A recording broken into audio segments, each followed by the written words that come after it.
Bismillahirrahmanirrahim. Assalamualaikum warahmatullahi. InsyaAllah kita nak sambung perbincangan kita berkenaan dengan tutorial Royal Q, dan tajuk yang kita nak fokus kepada kali ini adalah strategi martingale. So insyaAllah kita jumpa lagi selepas ini.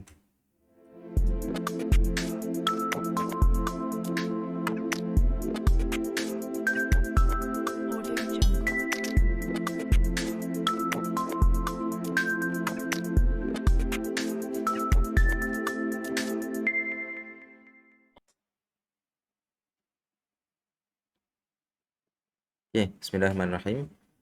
Sebelum ini kita dah bincang berkenaan dengan interface Royal Q.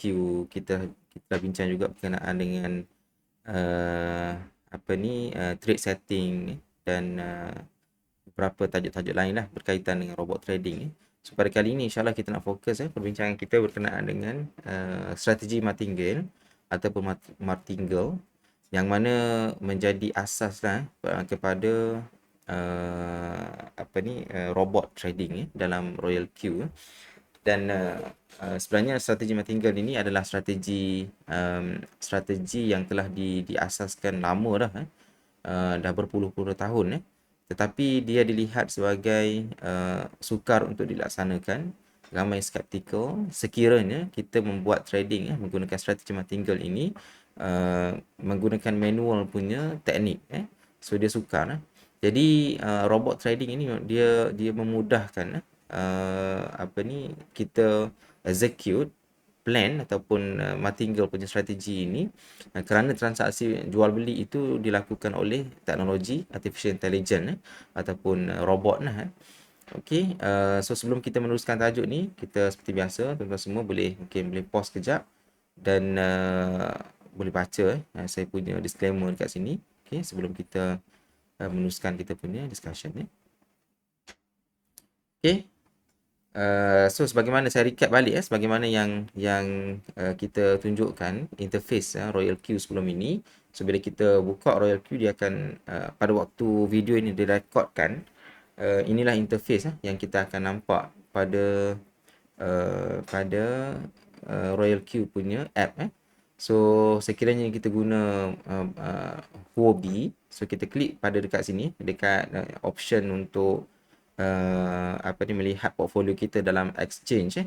So kita klik dekat sini dan kita pilih Huobi. So seterusnya kita akan nampaklah kita punya portfolio dekat bawah ni. Kita akan nampak portfolio di bawah ni. Cuma sekarang ni kita nak tengok trade setting dekat mana martingale itu. Sebagaimana yang saya sebut dalam video sebelum ini, kita klik pada kuantitatif ini, kuantitatif, dan dia akan keluar interface macam ni. Okey, dan kita klik dekat atas ni, kita daripada Binance itu kita klik Huobi dan dia akan keluarlah dia punya kita punya coin-coin yang tersenarai dalam exchange Huobi. So kita boleh scroll, kita boleh search dan kita boleh dapatkan info lah sebelum kita membuat transaksi jual beli. Okey, so sekarang ni kita nak fokus bila kita klik mana-mana satu, contohnya kita klik pada coin ADA ni, so dia akan keluar interface macam ni, keluar macam ni. Dan fokus perbincangan kita, okey, sebelum kita bincang berkenaan dengan martingale, saya nak sebut berkenaan dengan strategi mode. Strategi mode ni bila kita klik pada strategi mode, so dia akan keluar option macam ni. Yang ni features yang baru lah. Kalau sebelum ni pada awal-awal Royal Q dia tak ada ni subbeam mode punya function ni. So kalau tak silap saya, starting from September ataupun November tahun lepas subbeam mode ini di publish. Okey, dan sekarang ni kita boleh guna lah. Dan function ini sangat-sangat bagus lah. Okey, kita boleh guna, nanti tuan-tuan semua boleh explore. Okey, apa beza antara whole warehouse mode dengan subbeam mode? Dengan subbeam mode real time settlement ini kita akan bincang detail dalam satu video yang khusus lah, insyaAllah. Cuma secara umumnya macam ni dia punya ingat dia punya ni kan kita ada sebut tentang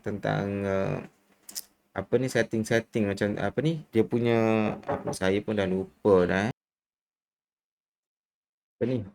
Dua hold position dengan sub position, hold position dengan sub position, yang mana whole warehouse mode ini dia akan averaging down.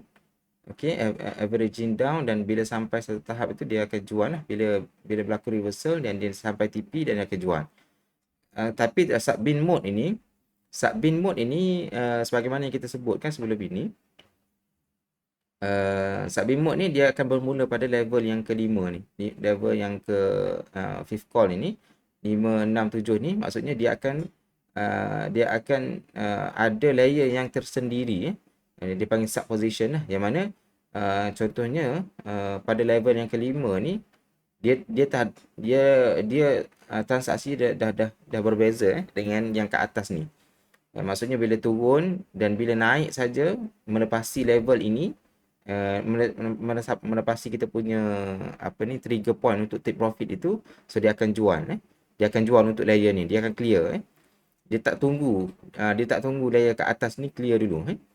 Kalau hold position untuk yang 5 yang teratas ini, dia akan average ke 5-5-nya, dan bila harga buat reversal sedikit ataupun rebound sedikit dan dia kena pada TP, kena pada trigger price itu, so dia akan baru dia akan jual. Yang ni untuk hold position kat atas ni lah. Okey, sekiranya kita set kepada sub-bin mode tadi, so dia akan buat separate layer dekat bawah ni, yang layer daripada layer kelima sehinggalah seterusnya. Setiap layer ini dia bersifat tersendiri, yang mana setiap layer ni dia ada dia punya TP masing-masing lah. Okey, nanti insyaAllah kita akan bincangkan detail lah berkenaan dengan perkara ini dalam video yang khusus. So yang penting kita tahulah dekat sini ada beberapa strategi mode. Strategi mode secara umum, bukan strategi khusus. Yang mana strategi yang khusus itu kita setting dekat trade setting ini. Okay. Alright. So ini adalah interface trade setting yang kita akan nampak bila kita tekan button trade setting dekat bawah tadi. So yang ni kita dah bincangkan dalam video sebelum ini. Alright, so bila kita tekan margin configuration, apa yang akan keluar? Dia akan keluar setting margin configuration ini lah. Okey, dekat sini lah yang kita katakan sebagai martingale.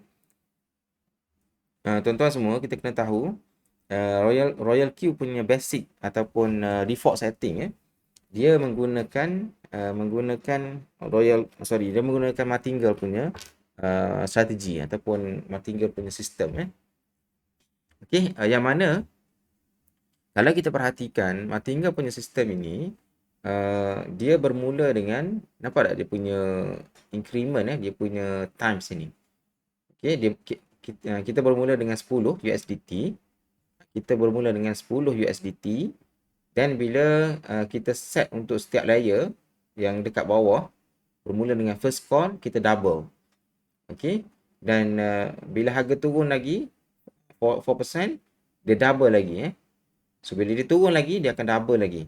Dia turun lagi, tengok dia punya times ni dia darab 2 ataupun dia double lah daripada yang previous punya call. Turun lagi, double lagi. Turun lagi, double lagi. Okay, dan dia sampai 7 call lah by default. Kalau kita tengok dekat margin call limit ni, default setting dia adalah 7 time. Okay, dan kalau kita buka dia punya margin configuration, dia akan buka sampai 7 layer lah. Okay, so ada yang bertanya tentang modal. Modal, berapa modal yang sesuai untuk digunakan sekiranya kita guna Royal Q ini?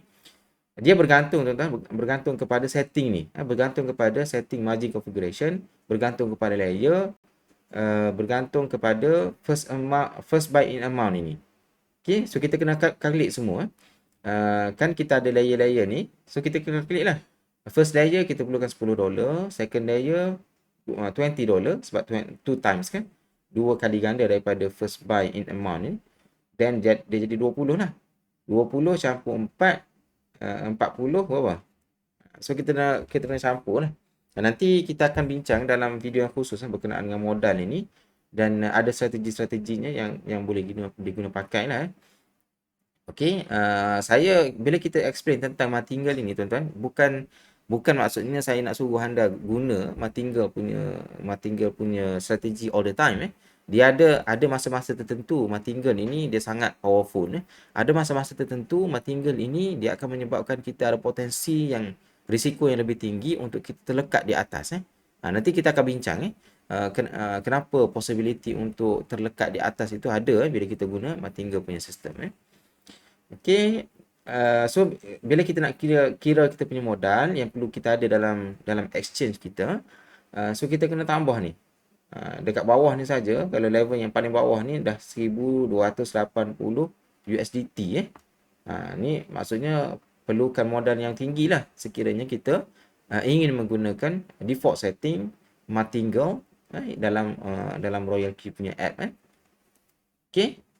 Benda ni kita dah bincangkan dari segi ilustrasi macam mana kita first buy dan harga turun menyentuh kita punya first call ini, so kita akan beli dengan 2 kali ganda iaitu 20 USDT, and then bila harga turun lagi, bila harga turun lagi kita akan beli lagi bila dia turun 4% lagi kita akan beli dengan 4 times iaitu $40 40 USDT.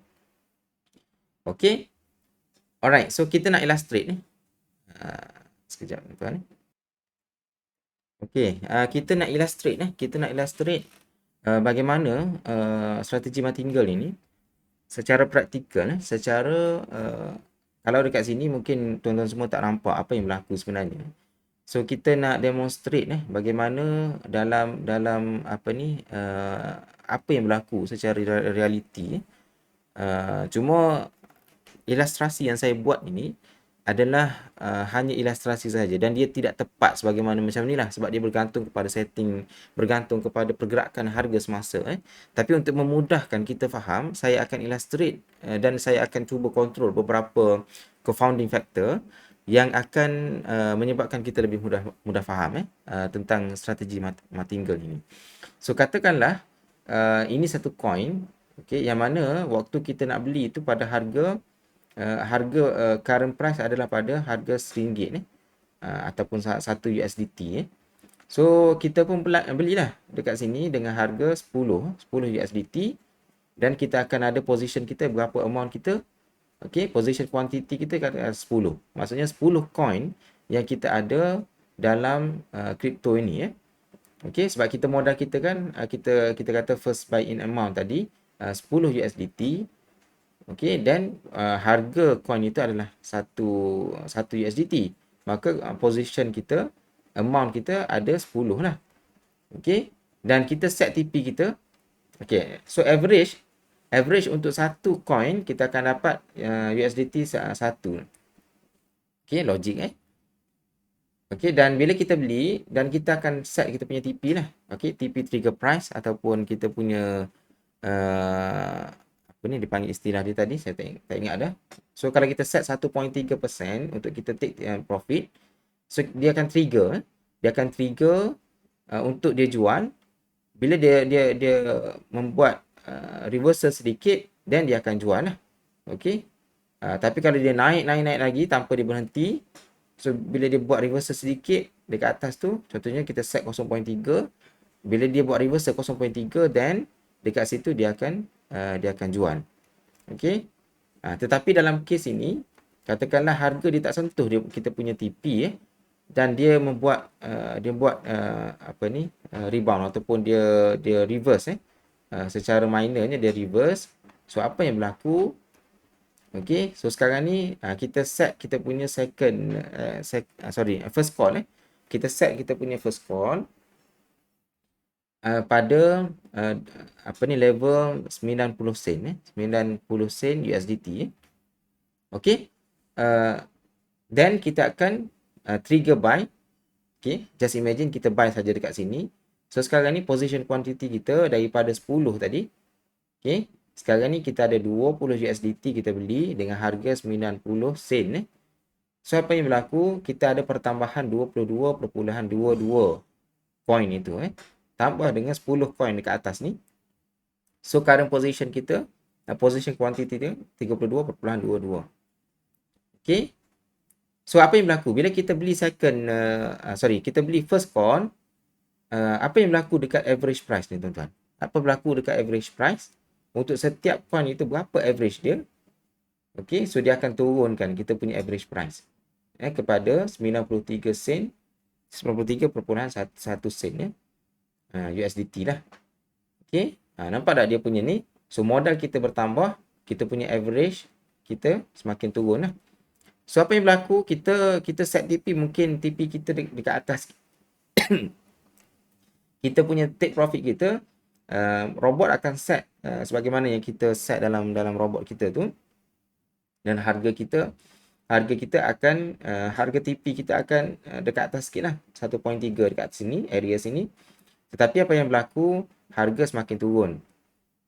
Okay, semakin turun. Jadi harga ni disentuh kita punya call second call.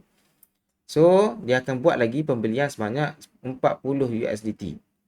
Okay, dan amount kita daripada 32.22 dia akan tambah dalam 50 lah. Okay, sebab 40 bahagi dengan 80 sen ini dia akan tambah lagi 50 coin. So total amount position quantity kita 82.22. Dan average price kita daripada atas tadi, so bila kita beli dengan jumlah yang banyak ni, dia akan turunkan kita punya average price ke level tersebut lah. Okay. Dan kita punya average price jadi 85 sen dah setiap coin. So average price kita 85 sen, 85.14 sen USDT. So basically kita akan set TP kita dekat atas ni lah, dekat area sini. Okey, tetapi harga tak reverse lagi, dia meneruskan penurunan. So dia sentuh kita punya third call. Dia sentuh kita punya third call dan kita buat pembelian baru dekat sini sebanyak 80 USDT, dan bertambahlah kita punya position quantity kita menjadi 195.51 coin. Okey. So apa yang berlaku kepada average price? Average price bila kita beli lagi dengan 80 USDT ni, dia akan tarik ke bawah lah average price kita. So menjadi 0.767 USDT. Okey, so kita punya target price dia akan turun sekali dekat sini. Mungkin kita set tadi 1.3 kan. Mungkin dia punya target price dia mungkin dalam 0.8 sen mungkin. Tu mungkin kita kena calculate suku lah. Saya tak calculate dekat sini. Okey, kita expect dekat situ dia naik dan kita boleh tutup dengan profit. Tapi harga semakin turun dan dia sentuh kita punya fourth call, layer yang keempat. So kita dah set tadi Martingale punya sistem 160 lah, sebab kita double kan. So daripada 10 double jadi 20. Yang ni double jadi 40, double jadi 80, 160. So apa yang berlaku bila kita beli first call, kita punya position quantity kita bertambah lah. Sebagaimana yang tuan-tuan nampak dekat skrin sekarang ni. Okey. Dia bertambah menjadi 462.18 position quantity kita. Okey. Dan apa yang berlaku pada average price, dia akan tarik lagi ke bawah. Okey, dekat mana average price kita sekarang? Dekat situlah, area situ, dengan purata kita ataupun average price kita menjadi USDT 0.671. Alright. Dan kita punya TP pula kita akan ada sekitar kat atas ni 1.3% daripada area ni, daripada ni lah, kita punya average price ini 1.3% dekat area sini lah. So apa yang berlaku, harga dia turun and then dia membuat reversal. Dia tak sentuh kita punya first call, kita punya daya yang kelima. Dan apa yang berlaku, so candle yang seterusnya, keseluruhan kita punya average price menjadi 0.671. Okey, dan kita punya TP kita 1%. Dalam konteks ni saya buat 1%. TP kita 1%. So kita punya target price kita sebenarnya 0.678 lah. Okey. Dan bila berlaku reversal tuan-tuan, satu candle saja reversal, dia akan close position. Okey. Dia akan close lah position ini dan dia akan take profit. Okey. Itulah tuan-tuan semua ilustrasi bagaimana berlakunya pergerakan harga dalam martingale. Okey, saya tahu ini agak teknikal. So mungkin tuan-tuan semua boleh stop video ini dan cuba renungkan apa yang berlaku. Walaupun sebagaimana saya sebut tadi, dia tidak tepat. Dia tidak tepat sebagaimana yang ni, walaupun kita set macam ni, tetapi dalam realiti, bila robot itu bekerja, dia tak akan berlaku exactly the same. Sebab dia bergantung kepada trigger price itu, dan bila dia turun itu, kita perlukan pullback. Okey, sebab bila dia turun, dia sentuh kita punya first call punya layer contohnya kan. Dia tak terus beli tuan-tuan, dia hanya trigger saja. So mungkin dia turun dengan laju lagi, and then baru dia sentuh baru dia membuat sedikit reversal. Dia punya kita panggil buy in callback tadi sebanyak 0.3%. Sekiranya kita set 0.3%, dan baru dia beli. That's why saya punya ilustrasi ni hanyalah hypothetical sahaja untuk kita memudahkan, untuk kita mudah faham apa yang berlaku di sebalik transaksi jual beli itu. So dari segi summary dia, mungkin saya boleh tunjukkan kepada anda sekalian dari segi kalau kita combine semua sekali, dia akan jadi macam ni lah martingale punya sistem.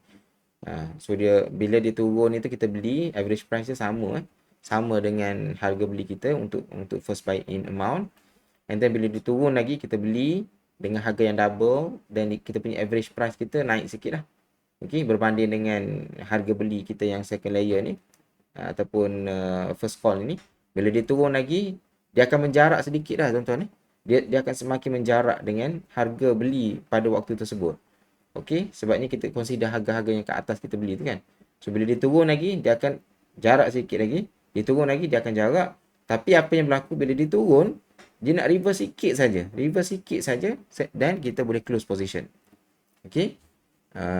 Itulah dari segi teknikalnya berkenaan dengan teknik strategi martingale punya sistem. Summary secara rumusan ya tuan-tuan, martingale system ini adalah sistem yang sangat powerful, tetapi dia ada risiko dia. Okey, dia ada risiko dia.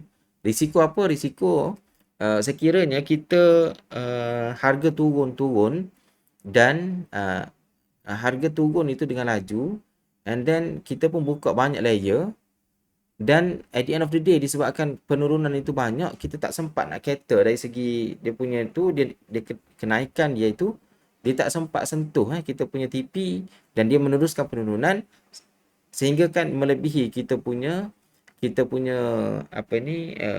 layer-layer yang kita buka tadi. Okey. Bila berlaku macam tu, kita akan ada risiko untuk terlekat di atas lah. Okey, itu benda yang kita kena consider lah bila kita menggunakan default setting martingale punya sistem. Nanti tuan-tuan, kita akan bincang berkenaan dengan perkara ni. Saya rasa dah lama dah video ni. Saya akan buat video seterusnya berkaitan dengan macam mana kita nak tengok dari segi chart, reality chart dalam trading view. Dan kita nak tengok macam mana aplikasi martingale punya sistem ini dengan lebih praktikal. So tuan-tuan, sebagaimana biasa, okey, sorry saya tersilap kat slide itu. Tuan-tuan semua, sekiranya tuan-tuan berminat, boleh join lah saya punya team Crypto at Smart Mind. Yang pentingnya kena guna referral code yang saya bekalkan kepada anda sekalian dalam link ruangan description di bawah. Untuk pastikan tuan-tuan boleh PM saya secara direct menggunakan app Royal Q. Satu lagi peringatan, sebagaimana biasa, sebelum kita terlibat dengan kripto, pastikan kita semua alert kita tahu tentang hukum halal haram berkaitan dengan cryptocurrency, kerana di sana terdapat ulama yang masih lagi skeptikal, yang masih lagi menganggap bahawa trading kripto ini jatuh kepada haram hukumnya. So kita kena tahulah sempadan hukum halal dan haram, ulama mana yang kita nak ikut, kenapa alasannya, supaya kita boleh defend boleh confident lah untuk kita trade, dan pastikan kita tahulah coin mana yang harus, coin mana yang tak boleh kita trade So, perkara halal dan haram ini penting untuk kita consider bila kita terlibat dengan kripto. Saya kira itu sahaja untuk kali ini, tuan-tuan. Terima kasih. Saya minta maaf sekiranya ada sebarang ralat, sebarang kesilapan. Sekiranya tuan-tuan rasa silap apa yang saya terangkan ini, tuan-tuan boleh turunkan di ruang komen di bawah untuk saya betulkan dalam video-video seterusnya. Wallahu alam. Assalamualaikum warahmatullahi wabarakatuh. Jumpa lagi.